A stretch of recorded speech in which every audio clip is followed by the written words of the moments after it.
गर्भधारणेसाठी सर्वतोपरी प्रयत्न करूनही जर अपयश येत असेल, तर नक्कीच तुमची वेळ चुकत असावी. नमस्ते, मी डॉक्टर पियुष बागल. गर्भधारणा आणि आयुर्वेदच्या मागच्या सीरीजमध्ये आपण बघितलं, की जसं आयुर्वेदामध्ये गर्भधारणेसाठी 4 प्रमुख घटक सांगितले आहेत, त्यातीलच प्रमुख घटक ऋतू आज आपण आजच्या भागामध्ये बघणार आहोत. आयुर्वेदामध्ये ऋतू म्हणजेच 2 गोष्टी.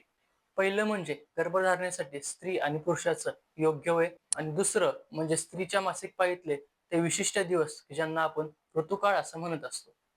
आजकालचं धावपळीचं जीवन, सोबत असलेलं ताणतणाव आणि सोबत पीसीओडी सारख्या असणाऱ्या समस्या यामुळे पाळी अनियमित होते आणि त्यामुळे ऋतू बिघडतो. जोपर्यंत पाळीचं चक्र आणि स्त्रीबीज फुटण्याची वेळ नैसर्गिकरित्या सुधारत नाही, तोपर्यंत गर्भधारणा राहणे हे अत्यंत कठीण असते. म्हणूनच या सर्व समस्यांवर आयुर्वेदिक औषधं आणि सोबत पंचकर्म अत्यंत गुणकारी असे असतात.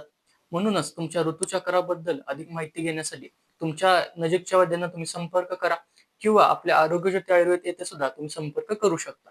पुढच्या व्हिडिओमध्ये आपण बघूया दुसरा महत्वाचा घटक क्षेत्र म्हणजेच गर्भाशय. धन्यवाद.